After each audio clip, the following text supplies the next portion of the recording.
Os médicos falaram que não podia tirar, não. Fazer os natação nem aqui. Por quê?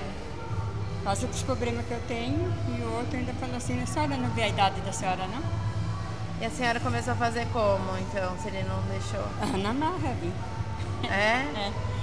Faz quanto tempo que a senhora tá fazendo? Acho que faz acho uns 2 anos. É? É, que tirou. Agora eu vou tirar outra fotografia do coração, chapa, né? Quando o senhor Edson mandou tirar a chapa do meu coração, pensei, é hoje. Que vai dar problema. Eu tinha 2 doenças, mas não sentia nada, sabe? É. Daí fui fazer exame, daí eu fui lá, o médico olhou, falou, a senhora tá ótima. Eu falei, não tenho tenho doença no coração, 2.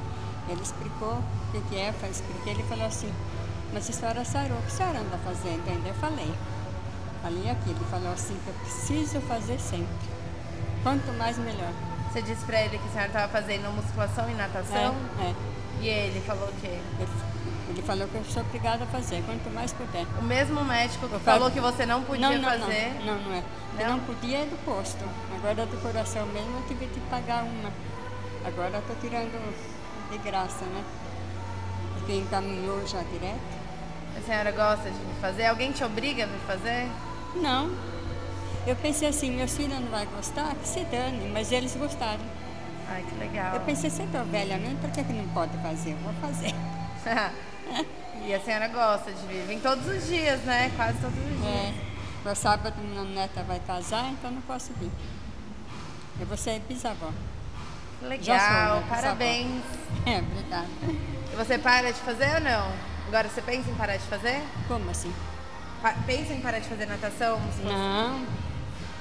Não sei se dá algum problema, né? Mas não quero, não. Isso aí.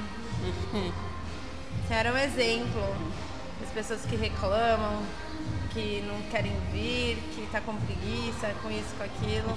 A senhora é um exemplo, de verdade.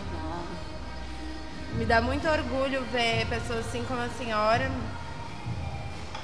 na nossa profissão, assim. Isso, na natação é mais difícil. É. Aqui é mais fácil. Até as pernas aqui eu ponho 42 cada pé. Ali 8. Já nos braços já mais. 3. O que a senhora acha dessas pessoas que reclamam?